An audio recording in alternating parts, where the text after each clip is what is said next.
여러분, 우리나라 분들은, 한국 분들은 만나면 뭐라고 인사하나요? 식사했으면 안녕하세요라고 인사. 제가 원하는 답은 안녕하세요라고 이렇게 묻는 답이었는데, 워낙 우리나라도 옛날에 이제 어려움이 많았기 때문에 밤새 안녕하셨는가, 밤새 안녕히 잘 주무시고 지내셨는가, 그것이 또 중요한 인사이기도 하였습니다. 영어로는 헬로우라고 하죠. 반갑습니다라고 인사하기도 하고요. 각각 나라마다 그런 인사들이 있습니다. 우리가 잘 알고 있는 이스라엘 유대인들은 만나면 샬롬이라고 보통 인사를 많이 합니다. 샬롬이라는 뜻이 무슨 뜻인지는 아시죠? 평안이라는 뜻입니다. 근데 그 평안이 어떤 평안이냐면 주님이 주시는 평안이 당신과 함께 하시기를 원합니다라는 그런 인사입니다. 어찌 보면 이스라엘도 우리나라와 비슷하게 참 많은 국난을 많이 겪었던 나라입니다. 많은 외세 침략도 있었고요.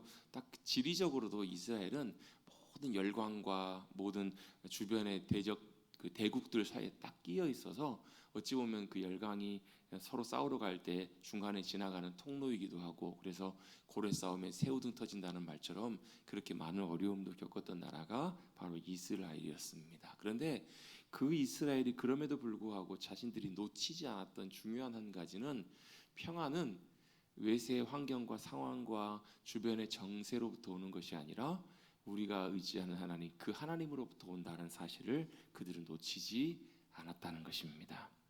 샬롬이라고 고백할 때는 주님의 평화가, 주님의 평안이 당신께도 함께 하시길 원합니다라는 그런 인사의 고백이라고 볼 수 있습니다. 이 시대를 살아가는 우리들에게도 비슷하게 여러 가지 많은 상황들과 많은 일들을 다 만날 것입니다. 각자의 모습과 삶의 자리는 다 다르잖아요.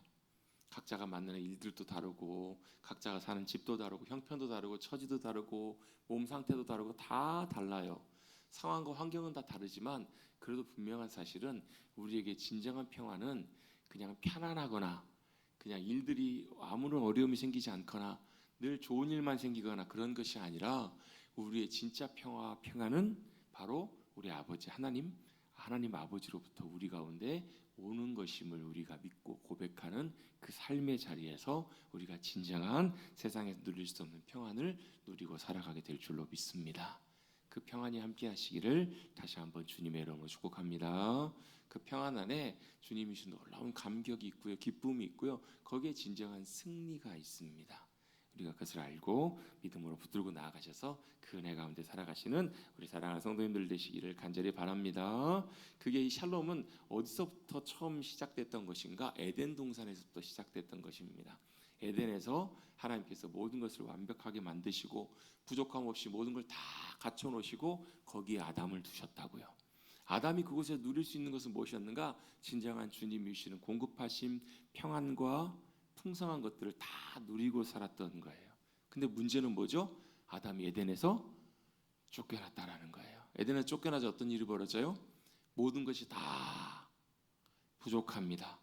아담을 향해서 하나님께서 이렇게 선언하십니다. 너는 평생토록 땅을 파고 살아야 될 거라고. 어렸을 때 많이 들었던 말이 있습니다. 야, 밖에 나가서 땅을 파봐라. 돈이 나오나? 100원이 나오나? 얼마가 나오나? 땅 파면 돈 나오나요? 안 나오죠. 근데 우리는 땅을 파고 먹고 살잖아요. 어린 시절에 우리 부모님 세대에서 대부분 보면 농사들을 많이 지으셨어요. 땅을 파고 땅을 일구고 거기에 작물을 심고 농사를 지어서 그것으로 자녀들을 다 키우시고 먹고 사셨습니다. 땅을 파고 사신 거 아니에요. 언제까지요? 기운이 다 되실 때까지. 아직도 기억합니다. 제가 중학교 때인가요? 저희 증조 할머니가 돌아가셨는데 그때 93세론가 돌아가셨어요. 한 30몇 년 전이니까 굉장히 한 36년 됐나요? 그 정도 된 것 같은데요. 굉장히 오래전에 90세가 넘으신 나이는 엄청 장수하신 나이셨죠. 집안이 다 그러신 것 같아요. 저희 할머니는 좀 일찍 돌아가셨는데 89세에 돌아가셨는데, 저희 이제 이모 할머니가 살아계시는데 102세세요. 그러니까 다들 좀 건강하시고 장수하신 집안이신 것 같아요. 근데 그 증조 할머니께서 93세 그 당시 돌아가셨는데, 돌아가시기 일주일 전, 2주일 전까지도 밭일을 하다가 돌아가셨다고. 그러니까 죽을 때까지 어때요? 땅을 파고 수고하고 그렇게 고생하시면서 삶을 사시는, 그게 어찌 보면 범죄한 인간, 에덴에서 쫓겨난 우리 인간이 맞이하게 되는 현실이고 처지라는 거예요. 요즘 어떤 분들 은퇴하시고 나서도 상황들 때문에 어쩔 수 없이 연세 많은 나이에도 힘든 육신을 가지고도 또 일하시는 분들도 많이 주변에서도 볼 수 있습니다.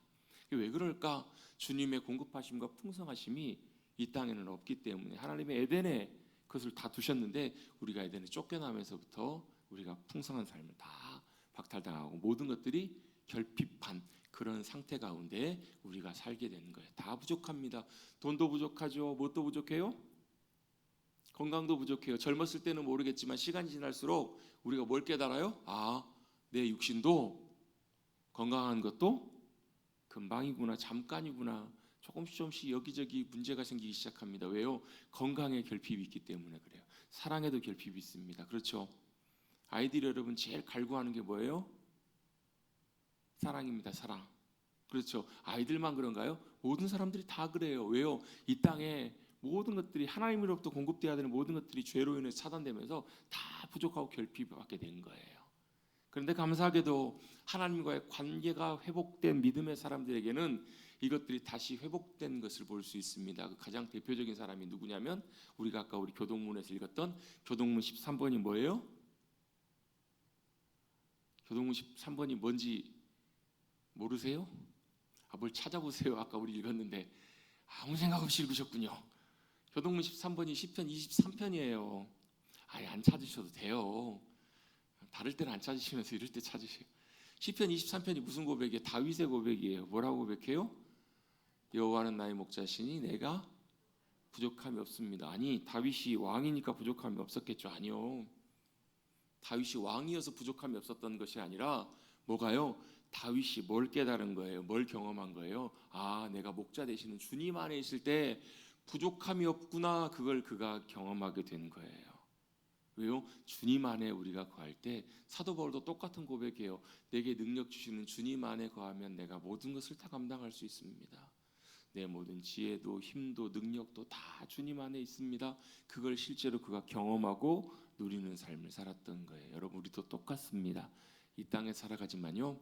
이 땅에서 우리가 노력하고 애쓰고 수고하는 건 뭐 다 필요합니다. 중요합니다. 그런데 우리가 절대로 놓치지 말아야 될 중요한 한 가지가 있습니다. 우리의 모든 것을 아시고 채우시고 공급하실 수 있는 유일하신 분은 우리 주님이시라는 겁니다. 우리의 물질도 마찬가지고요. 우리의 건강도 마찬가지고 우리의 생명도 마찬가지고 우리의 평안도 주님이 주시는 거예요. 다윗은 그걸 깨달았어요. 다윗이 여러분 얼마나 기구한 삶을 살아요. 쫓겨다니고요. 막 나중에는 어때? 노년에는 자기 아들이 자기 죽인다고 쫓아오고요. 사실 다윗도 보면 평생 죽을 때까지 상황과 환경을 놓고 보면 그렇게 평탄한 삶을 살았던 것은 아니에요. 그런데 다윗은 뭘 알아요? 주님 안에 내가 거할 때 주님이 나와 함께 하실 때 누릴 수 있는 것이 진정한 평안이라는 것을 다윗은 알고 누리며 살았던 거예요. 여러분 그 평안을 누리시기를 소망합니다. 이 땅에서 그 삶을 누리고 살아가는 삶이 믿음의 삶이고 그것이 참 귀한 우리의 믿음의 복된 삶임을 안다면 우리가 어디에 부하고 부자로 살아도 가난하게 살아도 내가 어때요? 초가집에 살던 왕궁에 살던 거친 들에 살던 어때요? 어디 살아야 떠요? 좋은 곳에 살던 어디요? 내 주위에서 모시고 사는 주님 안에 거하는 그 삶이 그 어디나 하늘나라. 이 고백을 우리가 우리의 삶의 고백으로 우리가 하게 될 줄로 믿습니다. 같이 한번 고백해 보시겠습니다. 주님 안에 나는 평안합니다. 주님 안에 있을 때 나는 안전합니다. 아멘. 그 경험을 우리의 믿음의 고백으로 경험하고 살아가실 수 있는 사랑하는 성도님들 되시기를 다시 한번 주님의 이름으로 축복합니다. 그래서 다윗이 이렇게 고백하는 거예요. 여호와가 나의 힘입니다. 하나님이 나의 반석이 되시고 피난처가 되어주십니다. 그걸 그렇게 고백했던 거예요. 그 힘을 살아가는 것이 바로 믿음의 삶입니다. 너무 쉬운 질문 하나만 드릴게요. 성경에서 등장하는 인물 중에서 힘이 제일 센 사람은 누굴까요? 누굴까요? 다 아시는 너무 쉬운 질문입니다. 바로 삼손입니다. 제가 혹시나 해가지고 AI한테 물어봤더니 AI도 삼손이래요. 예, 삼손이라고 하더라고요. 제가 혹시라도 넌센스로라도 뭐 할까 봤더니 이거는 뭐 넌센스 퀴즈도 나올 만한 게 없어요. 힘이 제일 센 사람은 삼손이라고 할 것입니다. 물론 여러분 성경에 보면 삼손 말고도 뭐 네피림, 안악자손 이런 사람들도 영어 성경에 보면 자이언트라고 표현되거든요. 그 말은 무슨 얘기냐면 거인들이라는 표현입니다. 거인들이고 뭐 그 누구죠? 저기 골리앗과 같이 그런 막 장대한 사람들도 많이 등장합니다. 그런데 우리는 늘 항상 지혜하면 솔로몬 하는 것처럼 힘센 사람 하면 다 누굴 생각하냐면 삼손을 생각을 하게 됩니다. 삼손이 왜 힘이 센가? 실제로 성경에 나와 있는 기록들도 보면요, 맨손으로 사자를 찢어 죽였다라고 나와요. 여러분 사자 아시죠? 사자가 힘이 세요, 안 세요? 엄청나게 힘이 셉니다. 사자가요. 사자는 또 고양이과에서 굉장히 민첩하고 빠르기도 하고요. 사자의 뭐 갖고 있는 힘이 엄청나서 이걸 한번 치면 웬만한 것들은 다 날아가 버릴 정도로 굉장히 어마무시한 힘을 갖고 있는 존재가 사자인데, 삼손은 그 사자를 실제로 잡아서 찢어 죽일 만큼 힘이 셌습니다. 또 대적 블레셋을 나귀 턱뼈 하나로, 그러니까 다른 무기를 든 것도 아니고 거기 아마 이제 죽은 나귀의 뼈가 있었던 것 같아요. 그걸로 1000명을 그냥 한 번에 때려잡는, 옛날에 여러분 전설 속에 뭐 17대 1로 싸워서 이겼느니 이런 거는 뭐 비교도 안 되는 만큼 1대 1000명과 싸워서 그냥 가뿐하게 그를 제압할 만큼 엄청난 괴력의 소유자였습니다. 그가 어떤 성에 들어가 있자 블레셋 사람들이 그를 죽이려고 밤에 몰래 그 성을 에워싸고 그를 급습하려고 할 때 삼손이 어때요? 그걸 알고 그 성 문짝과 들보를 뽑아가지고 자기가 거하는 그 유대 땅 헤브론까지 가서 그것들을 갖다 놓는 그런 괴력의 소유자이기도 했습니다. 그런데 중요한 것은 이것입니다. 바로 뭐냐면 그와 같이 엄청난 힘을 발휘하는 삼손이 자신의 힘으로 그렇게 강력한 힘을 발휘한 것은 아니었다라는 것입니다. 이게 무슨 말이냐면 삼손이 타고나게 태어날 때부터 장사로 태어나서 누구와도 싸워서 이길 수 있는 그런 힘을 가진 그런 사람이 아니었다라는 것입니다. 특별히 여러분 우리가 지난주에도 기드온을 함께 살펴봤는데요, 사사기에 등장하는 이야기들을 보면 사사기의 흐름이 패턴이 똑같아요.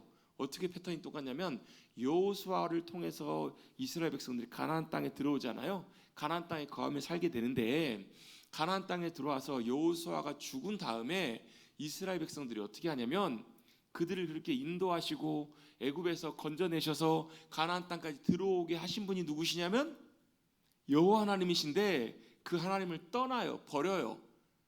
그 말은 여러분 제가 지난주도 설명드린 것처럼 교회 안 다닌다, 예수님 안 믿는다, 뭐 이런 거, 난 기독교 버린다 이런 의미라기보다도 마음에서부터 하나님과 멀어지고 떠난다라는 것에서부터 시작해요. 여러분 하나님을 떠난다라는 말이 성경에 보면 하나님 버린다라는 말이 성경에 많이 나오거든요. 그게 여러분 지금 여기 앉아 계신 분들이 교회 예배 항상 잘 나오시는 분들이신데요, 뭐 예배를 안 드린다, 뭐 교회를 안 다닌다, 뭐 교회를 떠나 세상을 떠난다, 그것도 당연히 하나님을 떠나는 건데, 그거보다 더 중요하고 사실은 조심해야 될 게 뭐냐면 우리의 마음에서부터 하나님과 멀어지고 떠나는 것이 하나님을 떠나는 것이라는 거예요. 마음에서부터 하나님 말고 다른 걸 붙들고 의지하고 살아가는 것이 성경에서 말씀하는 하나님을 떠나는 거예요. 사사시대가 그런 시대였어요. 하나님을 떠나기 시작해요. 그래서 어떻게 하나님과 멀어지기 시작하니까 하나님께서 어떻게 하시냐면 그들에게 정신을 차리게 하시려고 깨우치시려고 하나님이 뭐라 하세요? 매를 드세요. 어떤 매를 드시냐면 주변에 있는 여러 대적들을 들어서 그들을 쳐들어오게 하시고 그들을 그 대적들의 억압과 고통 가운데에 그들을 괴롭게 하시는 거예요.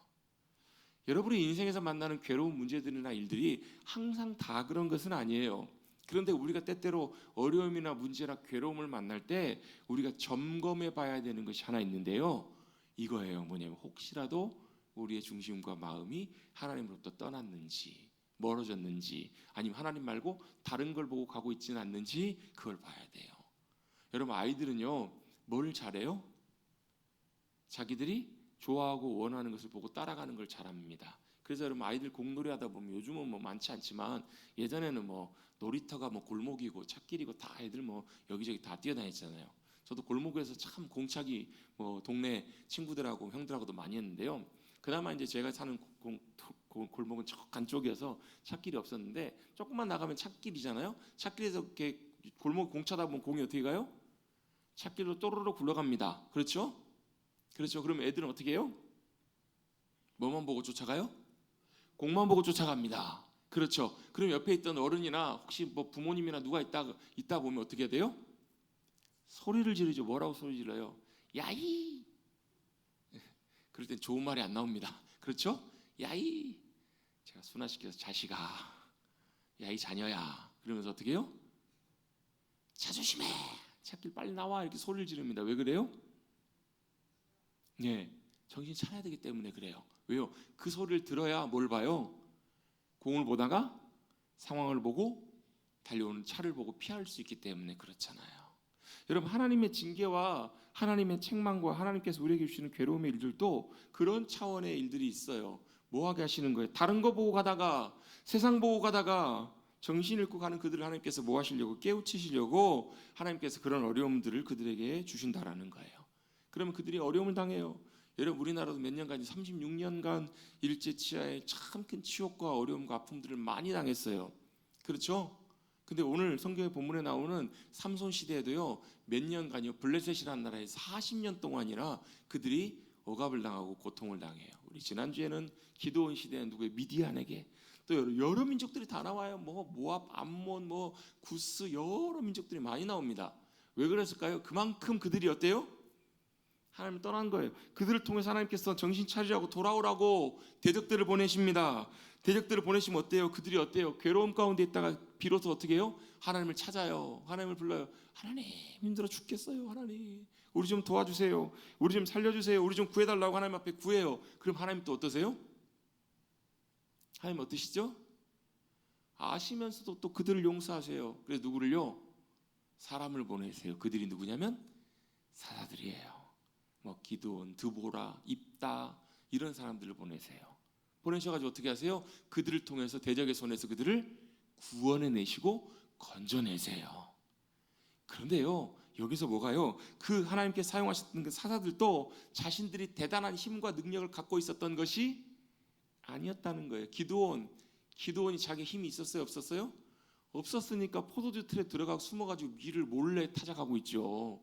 자신들은 힘이 없었다고요. 자신들은 그들을 건져낼 수 있는 힘과 능력이 없었습니다. 그런데 뭐가요? 그들이 하나님의 말씀에 순종해서 나갈 때 그들 가운데 뭐가요? 하나님의 능력과 힘이, 권세가 함께 주셨기 때문에 그들은 대적을 기꺼이 이기고. 그래서 기드온 몇 명 가지고요? 32,000명 모였다가 총 몇 명, 최종 몇 명 데리고 가요? 32,000명이니까 딱 1%는 1% 데리고 나가가지고 어떻게 300명 가지고 수많은 미디안 군대를 쳐서 이기는 놀라운 승리를 경험하게 돼요. 기드온에게 힘이 있었던 것이 아니라 기드온과 함께 하신 하나님께 힘이 있었구나. 지난주에 기억나시죠? 큰 용사요. 기드온이 큰 용사인가요? 아니요. 야, 네 힘으로 가서 구원해라. 어떻게 기드온의 힘으로 가서 구원해요? 근데 거기 중요한 단서가 하나 붙어요. 뭐가 붙어요? 내가 너와 함께 할 거다 라는 단서가 붙어요.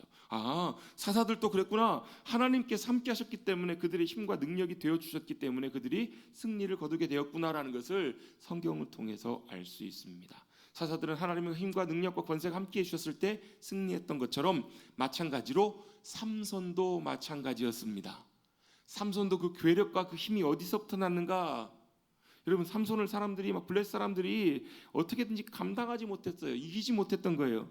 그래서 그 블레셋 사람들의, 대적들의 관심은 어디에 있었을까요? 삼손이 도대체 어떻게 저렇게 힘이 세고 그 힘의 근원이 어디 있는가, 어떻게 저 삼손을 잡을 것인가, 그것이 그들의 초미의 관심사였어요. 그런데 여러분, 이것은 블레셋 사람들에게만 관심을 둘 일이 아니라 사실 지금을 살아가는 우리들도 사실 좀 생각해보고 살펴봐야 될 중요한 부분이에요. 왜요? 삼손이 대단한 힘을 갖고 있어서 그런 것이 아니라 삼손의 힘의 근원이 그와 함께 하셨던 하나님께 있었기 때문에 그렇다는 거예요. 그렇다면, 이것이 중요한 점이라면, 지금을 살아가는 우리들에게도 이 논리와 이 원리가, 영적인 원리가 그대로 적용된다는 것을 우리는 생각해 볼 필요가 있습니다. 이걸 우리가 제대로 보고 알게 된다면, 우리와 함께 하시는 하나님의 능력과 권세와 힘을 힘입어 살아갈 수 있을까요? 없을까요? 있다라는 거예요. 반대로 우리가 세상에서 실패하고 무너진다면 그 이유가 뭘까요? 우리가 하나님 함께 하시는 힘과 능력과 도우심을 힘입어 살지 못하고 있기 때문에 그렇다라는 것을 우리는 알 수 있습니다. 첫 번째로 우리 삼손에 대한 말씀 살펴보면서요. 첫 번째로 살펴볼 부분은 이것입니다. 삼손의 힘의 근원은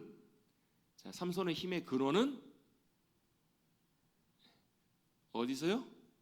머리카락에서 난 것이 아니라 뭐예요? 거룩하신 하나님의 함께 하심에서부터 온 것이었다라는 거예요. 자, 뭐라고요? 삼손의 힘의 근원은 머리카락에서부터 온 것이 아니라 거룩하신 하나님의 함께 하심에서부터 온 것이었다라는 거예요. 여러분, 우리는 삼손의 이야기를 너무 잘 알고 있습니다. 삼손의 이야기 모르시는 분 계시면 이따 끝나고 우리 전사님들한테 물어보세요. 삼손 이야기에 대해서 어떻게 되는지. 아마 대부분 여기 계신 분들은 다 아시리라 생각합니다. 삼손의 이야기 다 아시죠? 잘 모르시겠다 싶으시면 사사기 13장부터 16장까지 읽어보세요. 다 이야기들이라 읽기 쉬워요. 다 스토리로 돼 있으니까 어렵지 않습니다. 자, 삼손의 이야기는 쉽게 정리가 되어 있는데요. 우리 잘 아는 것처럼 마지막에 보면 삼손이 어떻게 해요? 힘을 잃은 이유가 뭐 때문에요? 잘려서는 안 되는 머리카락을 잘렸기 때문에 삼손이 힘을 잃게 되었다. 맞나요? 틀리나요? 맞는데 그것이 정답은 아닙니다. 왜요? 정말 중요한 것이 좀 달리 있기 때문에 그래요. 실제로 그렇긴 합니다. 들릴라에게 자신의 비밀을 밝힌 후에 머리카락이 잘리자 그는 예전과 같이 전혀 힘을 쓸 수 없게 돼요. 그래서 대적들이 쳐들어왔을 때, 블레셋이 들어왔을 때 그들에게 힘도 쓰지 못하고 잡혀서 눈이 뽑히는 비참한 상황을 맞이하게 됩니다. 그리고 어떻게 돼요? 뒤에 잡혀가서 노줄에 매여서 감옥에서 맷돌을 돌리는 그런 노역을 하는 수치를 그가 당하게 됩니다. 실제로 머리카락 때문에 삼손이 힘을 잃은 것이 아니냐라고 생각할 수 있지만 이 머리카락의 의미를 우리가 조금 생각해 볼 필요가 있습니다. 삼손이 태어날 때 앞에 내용들을 보면 이스라엘은 이미 40년간이나 긴 시간 블레셋에게 넘겨져 고통을 받고 있었습니다. 그때 소라라고 하는 땅에 단지파 마노아라는 사람이 거기에 살고 있었습니다. 근데 이 사람에게 문제가 하나 있었는데요. 어떤 문제가 있었을까요? 자녀를 낳지 못하는 거예요. 이 마노아라는 사람이 결혼을 했는데 자녀를 낳지 못해 아내가 아이를 낳지 못했던 것입니다. 여러분, 성경에서 이런 문제들이 있는 경우에는요, 전부는 아니지만 특별한 하나님의 행하심들을 나타내시는 경우들이 종종 있습니다. 성경의 대표적으로 누가요? 사무엘. 한나가 자녀를 낳지 못해요. 그것 때문에 큰 어려움 가운데 하나님 앞에 믿음으로 나아갑니다. 그때 하나님께서는 그 일들을 통해서 놀라운 일들을 행하십니다. 불가능한 일을 이루셔서 사무엘을 태어나게 하시고요. 사무엘뿐만 아니라 누구요? 사라도 마찬가지고요. 리브가도 마찬가지고요. 성경에 이런 인물들이, 특별히 이런 어려움과 문제를 만난 인물들이 많이 등장하는 것을 보게 됩니다. 그 이유가 무엇일까? 하나님께 특별히 행하실 일이 있으실 때 그랬던 거예요. 마찬가지로 이때 이 마노아라는 사람에게도 누가 찾아오시는가? 하나님의 사자가 찾아옵니다. 그래서 마노아의 아내에게 아들을 낳을 것이라고. 이걸 이제 한자어로 수태고지라고 해요. 수태고지는 뭐예요? 아이를 낳을 것을 미리 천사가 계시해 주는 거, 알려주는 거예요. 여러분, 수태고지 하면 제일 중요하면서도 제일 우리가 잘 알고 있는 스토리가 있죠. 마리아가 천사의 방문을 받아요. 아들 낳으리니 이름을 뭐라고요? 예수라라, 임마누엘이라라. 왜요? 모든 이스라엘 백성들의 죄를 구원하실 그분이 오실 거기 때문에. 이게 바로 수태고지입니다. 이 사사기에서도 삼손이 태어날 때도 이 수태고지가 있습니다. 아이가 태어날 것이다. 근데 중요한 것을 이 여호와의 사자가 전달해 줍니다. 그 아이는 태어나면서부터 포도주와 독주를 마셔도 안 되고, 부정한 것을 접촉해서도 안 되고, 먹어서도 안 되고, 머리에 삭도를 대지 못하게 합니다. 이 세 가지 중요한 조건을 여호와의 사자가 그 마노아의 아내에게 전해주는데요. 이 세 가지 조건이 뭐하고 똑같은 조건이냐면 민수기 6장에 등장하는 나실인의 서약하고 똑같이 일치하는 내용입니다. 그러면 나실인이 뭔지를 우리가 살펴봐야 되겠죠. 나실인이라는 말은 어떤 말이냐면 하나님 앞에 자신의 삶을 온전하게 헌신해서 구별해서 드리는 사람을 나실인이라고 불러요. 원래 하나님 앞에 구별해서 드리는 삶은 누가 살게 되냐면 레위지파 제사장들이 살게 돼 있어요. 레위지파는 태어나면서부터 조상들을 이어서 여호와의 성전을 섬기고 제사를 지내는 제사장의 직분을 감당하게 돼 있어요. 그래서 보면 지금도 보면 이름 중에 외국 이름 중에서 보면 그 유대인들 유대 그 피를 갖고 있는 분들의 이름을 보면요, 요 이름이 그대로 있는 경우들이 되게 많아요. 딱 들으면 아, 저분은 레위 지파 사람이구나, 유대인이구나 하는 걸 분명히 알 수 있는 것을 알 수 있어요. 그런 사람들, 태어나면서부터 이렇게 구별된 레위 지파 사람들이 있는데, 이 레위 지파 사람들 말고 제사장들 말고 특별히 어떤 사람이 하나님, 제가요 제 삶을 하나님 앞에 구별해서 하나님 앞에 드리는 삶을 살고 싶어요, 헌신된 삶을 살고 싶어요, 이런 사람들이 있었어요. 그래서 어떤 경우에 기한을 정해서 1년이면 1년, 3년이면 3년, 아니면 한 달 동안 하나님, 제가 한 달 동안 전심으로 제 삶을 하나님께 드리는 삶을 살기를 원해요. 이럴 때 이 사람이 뭘 하냐면 나실인 서원을 합니다. 내가 뭐라고요? 내가 하나님 앞에 거룩하게 지금 드려진 삶을 살고 있습니다, 하나님을 위한 삶을 살고 있습니다, 헌신된 삶을 살고 있습니다. 이걸 서원하고 고백할 때 뭘 하지 않는 거예요? 세 가지를 하지 않는 거예요. 포도주와 독주를 마시지 않고, 부정한 것에 접촉하지 않고, 그 다음에 머리에 칼을 대지 않아, 머리를 자르지 않는다는 거예요. 특별히 머리를 자르지 않으면 어떻게 사람들이 보면 대본에 보고 알아봐요. 저는 머리를 자르고 왔습니다 이번 주에. 보시면 아, 목사님 머리 관심들이 없으시니까. 그렇잖아요. 어떤 분들이 머리를 하고 와요. 정말 알아요. 근데 머리를 해도 머리를 잘라야 할 때가 넘었는데 안 잘라요. 머리를 왜 이렇게 안 자르고 다녀? 아, 저 사람은 저기서부터 보고 아, 저 사람은 하나님 앞에 구별된 헌신된 나실인의 시간들을 보내고 있구나. 그걸 보고 어떻게 해요? 피해 주는 거예요. 그 사람이 부정한 것도 접촉하지 않도록, 그 사람이 하나님 앞에 드려진 그 기간들을 거룩하게 잘 완수할 수 있도록. 그래서 그 시간들이 다 마치면 그 머리를 깎아요. 그러면 제사를 다시 지내요. 이걸 성경에서 어디서 볼 수 있냐면 사도 바울의 이야기를 통해서 알 수 있어요. 사도 바울의 사도행전에 보면 겐그레아라는 지역을 지날 때 사도 바울이 머리를 깎았어. 아니, 머리 깎은 얘기가 성경에 왜 나와요? 여러분, 저도 머리 깎고 왔으니까 성경에 기록돼야 되겠네. 그러면 그게 아니고 뭐 한 거냐면 사도 바울이 이 나실인의 서원을 한 거예요. 이것 때문에 이렇게 된 거예요. 그런데 특별히 태어날 때부터 하나님 앞에 온전하게 드려진 나실인의 삶을 살았던 사람들이 성경에 등장하는데요, 그 대표적인 사람이 누구냐면 사무엘이에요. 사무엘. 한나가 아들을 주시면 이 아들을 하나님 앞에 온전하게 드리겠습니다, 하나님을 위해 살도록 헌신하겠습니다, 드리겠습니다. 이때 주신 아들이 누구냐면 사무엘이에요. 물론 그 이후로 하나님께 태를 여셔서 더 다른 여러 자녀들을 주세요. 사무엘은 태어날 때부터 하나님 앞에 드려진 그런 귀한 나신의 삶을 살았어요. 또 삼손도 마찬가지였다는 거예요. 삼손도 하나님 앞에 온전하게 드려진 삶을 살도록 원래 하나님께서 그에게 그렇게 섭리 가운데 말씀해 주신 인생이 삼손이었어요. 그래서 어떻게 해요? 거룩하게 구별되어서 하나님의 드려진 삶을 통해서 하나님께서 그의 삶을 통해서 역사하시도록, 하나님께서 그의 삶을 사용하시도록 하나님은 삼손을 어떻게 해요? 거룩하게 구별된 사람으로 세우셔서 뭐하도록요? 자신의 민족 이스라엘을 하나님의 능력으로 구원하도록 부름받고 세움받은 사람이 누구였냐면 삼손이었다고요. 네, 아셨죠? 그게 바로 삼손의 삶의 부르심이고 이유였어요. 물론 삼손의 삶을 놓고 볼 때 완전하게 이런 나실인의 거룩한 삶을 살았을까? 좀 의심되는 장면들이 좀 많이 나와요. 뭘 보면 알 수 있는가?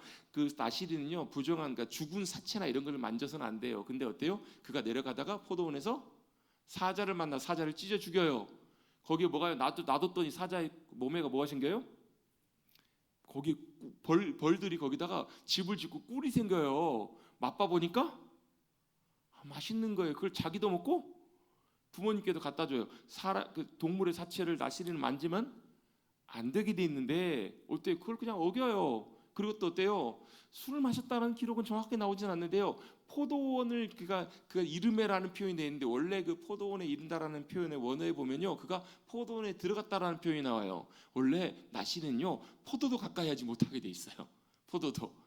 근데 그런 내용들을 추측해 놓고 볼 때 아, 그렇구나. 그리고 또 나중에 그 삼손이 결혼을 하거든요. 블레셋 여인을 아내로 맞이해가지고 결혼 잔치를 하는데 이 잔치를 하다라는 이 말 자체가 무슨 말이냐면 마시다라는 말에서 온 단어예요. 마시다라는 말, 뭘 마실까요? 아, 물을 마셨겠죠. 그랬을까요? 그 당시에 잔치를 벌이면서 많은 사람들에게 흥을 돋구면서 우리 가나의 혼인잔치에서 볼 수 있는 것처럼 그 당시에 음료가 주던 음료가 다 포도주였기 때문에 아마 많이 마시지 않았을까?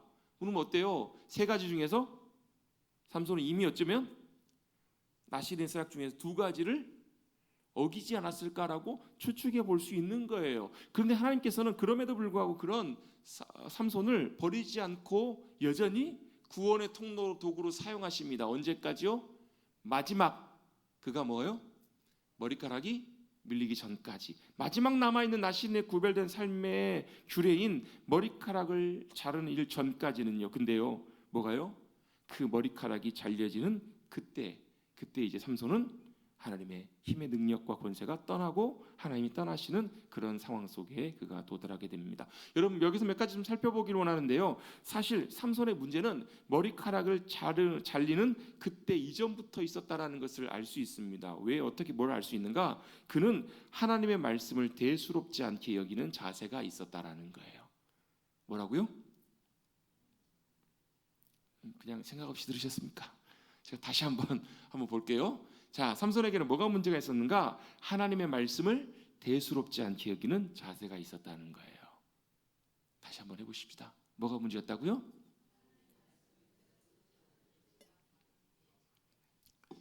네, 물론 여러분 말씀 듣고 돌아가시면 한 주 지내시면서 일상생활 지내시면서 말씀 많이 잊어버리시는 거 저도 다 압니다. 근데요 이렇게 한 번이라도 두 번이라도 반복하는 걸 통해서 조금이라도 우리 한번 좀 마음에 새겨보고 남겨보자는 그런 의도입니다. 여러분 뭐 괴롭히려고 그런 게 아니고요. 자, 하나님의 말씀을 대수롭지 않게 여긴다는 말은 무슨 말이에요? 중요하지 않게 여긴다라는 거예요. 그냥 편안하게 대수롭지 않게 여긴다라는 것입니다. 여러분 뭐예요? 그 말씀을 정말 중요하게 여겼다면 머리카락을 지키는 것뿐만 아니라 나시린이기 때문에 머리카락을 삭도를 대지 않는 것뿐만 아니라 뭘요?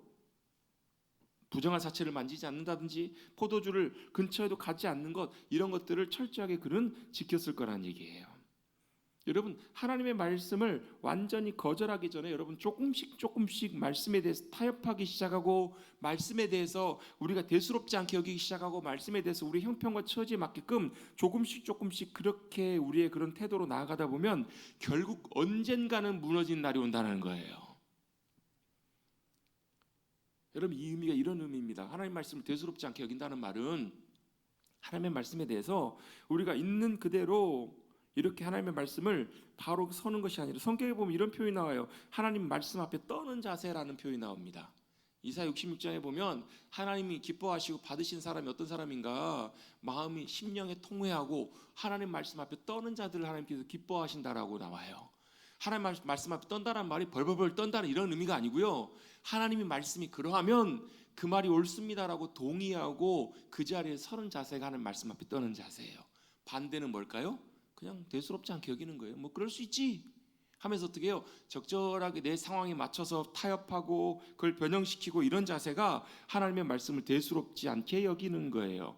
여러분 이런 태도와 자세 가운데 있을 때 우리의 삶이 한순간에 무너지진 않지만요 조금씩 우리의 삶이 뒤로 물러나고 조금씩 주님과 멀어지는 우리의 영적인 상태를 볼 수 있다는 거예요. 결국 이것이 하나둘 무너지기 시작하면서 결국 결정적인 순간에 우리의 영적으로 와르르 무너지게 됩니다. 삼손도 어찌 보면 그런 모습들이 있었다라고 볼 수 있어요. 마지막까지 그가 지키고 붙잡아야 됐던 하나님의 거룩하신 하나님의 규례들과 말씀들을 그는 결국은 지키지 못하고 무너지면서 그의 삶도 무너지는 것을 보게 됩니다.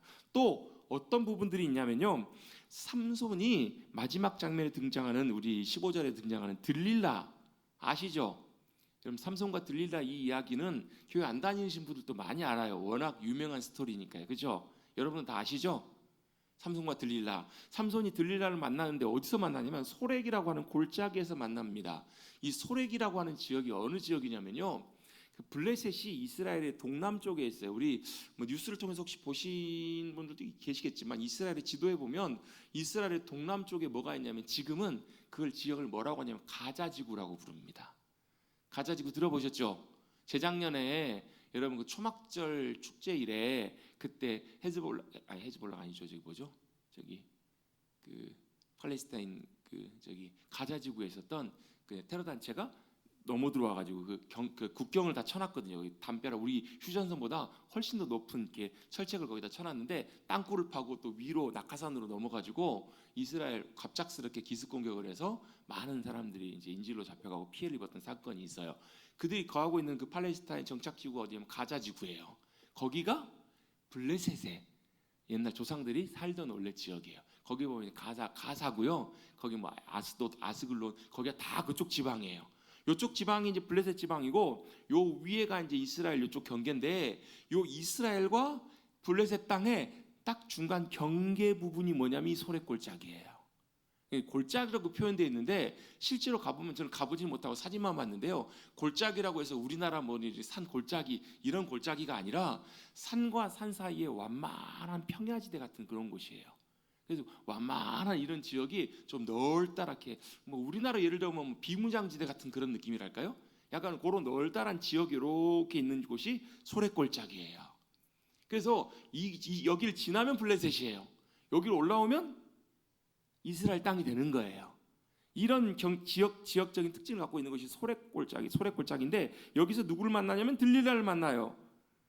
이게 왜 무슨 의미가 있는가? 이 들릴라를 만나서 삼손이 사랑에 빠집니다.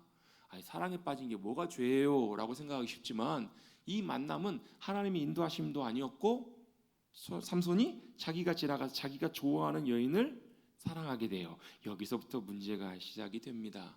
사랑하니까요 들릴라에게 마음이 빼앗겨 있어요. 근데 들릴라는 어때요?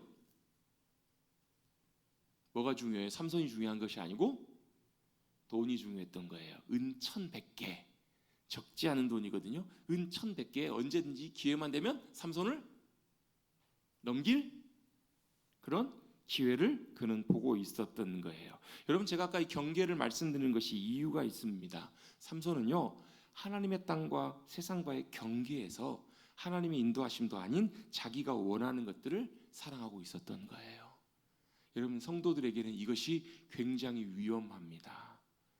세상의 경계에 서서 세상을 더 사랑하고 세상을 따라가게 되면요 결국은 어때요? 여러분 우리가 세상을 좋아하면 세상의 뒤통수 맞습니다.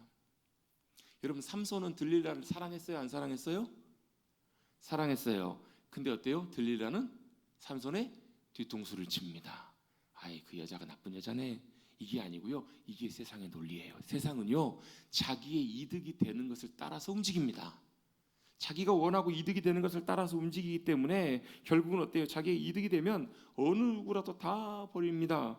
그래서 여러분이 삼손의 이 모습들은 우리가 잘 살펴봐야 됩니다. 자, 들릴라를 사랑했더니 어떤 일이 벌어져요? 15절 말씀해 보시면 들릴라가 삼손에게 이렇게 얘기합니다. 당신의 마음이 내게 있지 아니하면서 당신은 어찌 나를 사랑한다 하느냐 이렇게 얘기를 해요. 이게 무슨 말이에요? 무슨 말이에요? 이해가 안 되십니까? 이해가 안 되시면 집에 가셔서 잘 한번 생각해 보십시오. 이게 무슨 말인가? 무슨 말이에요? 삼손이 누굴 사랑해요? 들릴라를 사랑하고 있는 게 들릴라는 어찌 보면 성경에 정확하게 표현되어 있지는 않지만 블레셋과 경계에 있기 때문에 어찌 보면 하나님의 뜻을 따라가는 여인은 분명히 아닐 거예요. 그렇죠. 세상의 여인이라고 칩시다. 세상을 사랑하기 시작해요. 세상을 사랑한다는 말은 무슨 말이에요? 자신의 마음이 세상으로 향해 있어야만 된다라는 거예요. 원래 삼손은 누구예요? 하나님의 사람이에요. 하나님이 선택하셔서 그를 사용하시길 부르신 거룩하게 구별된 나시린이에요. 그럼 누굴 따라가야 돼요? 하나님 따라가고 사랑해야 되는데 지금 들릴라는 뭘 요구를 하고 있는 거예요? 자신의 마음을 향하도록 그는 그렇게 요구하고 있는 거예요. 여러분 남자가요 여자가 이렇게 내 마음도 안 준다 이렇게 얘기하면 어떻게 해요? 어떻게 할까요? 아니야 뭐라고 얘기해요? 아 당신 사랑하지 내 마음이 당신에게 가 있지 이렇게 얘기할 거 아니에요, 그죠?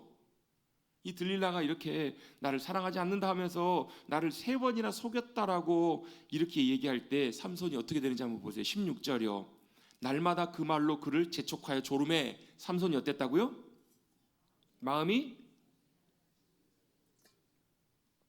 번뇌하고 죽을 지경인 거예요. 여러분 혹시 삼손과 같은 마음을 가져보신 적 있으세요? 마음이 번뇌하고 죽을 지경에 처해 보신 분 없으세요? 여러분 우리가 언제 대부분 이러냐면요 세상을 사랑하기 시작할 때 하나님 말고 다른 것들을 사랑하기 시작할 때 여러분 하나님 때문에 하는 고민과 여러분 몸부림은 우리에게 유익해요. 하나님 더 기뻐하신 일들 살기를 원하고 하나님이 원하신 삶을 살기를 원하는데 잘 안 돼서 몸부림치고 고민한다? 이건 여러분 좋은 거예요. 우리에게 참 유익해요. 근데 이게 아니라면 필요해요. 근데 이것이 아니라면 이런 많은 고민들이나 갈등들이나 번민들이 있을 때 대부분 어떤 경우가 많냐면요, 하나님보다 세상을 사랑할 때 이런 일들이 많이 일어나요. 하나님 말고 다른 것들을 사랑하고 붙들고 있을 때 이런 번뇌하고 죽을 지경에 이르는 이런 고민이나 이런 것들이 많이 생긴다고. 여러분, 고민이 생기거나 갈등이 생기거나 뭐가 잘 모르겠다 싶으면 점검해 보세요. 내가 하나님 때문에 고민하는가? 그게 아니라면 대부분 보면 어때요? 하나님보다 다른 걸 사랑하고 있고 집착하고 있고 붙잡고 있는 것들이 많기 때문에 그런 경우가 많아요. 이렇게 되면요, 점점 선을 넘기 시작합니다. 처음에는 어떻게 해요? 처음에 새 마르지 않는 새 3줄로 새 것으로 새 활줄로 7줄로 묶으면 내 힘이 빠진다. 그래요, 안 그래요? 아니잖아요. 힘이 여전히 남아있잖아요. 두 번째 어때요? 안 쓴 세 줄로 묶으면 된다고. 그래요, 안 그래요? 아니잖아요. 점점 어디로 가요? 세 번째는 뭐였냐면요, 자기 머리털을 배틀에다가 묶어 고정시키면 힘을 못 쓴다고. 그래요, 안 그래요? 힘을 잃지 않았는데요. 뭐가 문제예요? 점점 어디로 가요? 문제 가까이로 가요. 이러면 어떻게 돼요? 결국 무너져요. 마지막 뭘요?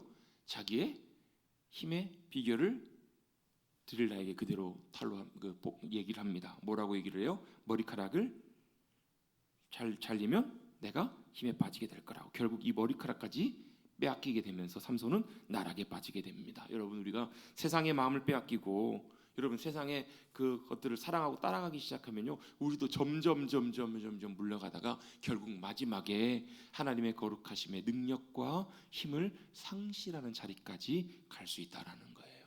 여러분, 그가 거룩한 나신의 삶을 상실하여서 하나님의 능력이 떠났을 때 그런 평범한 사람처럼 힘을 잃고 결국 대적들에게 붙잡혀서 눈이 뽑히고 끌려가는 수치를 당하게 됩니다.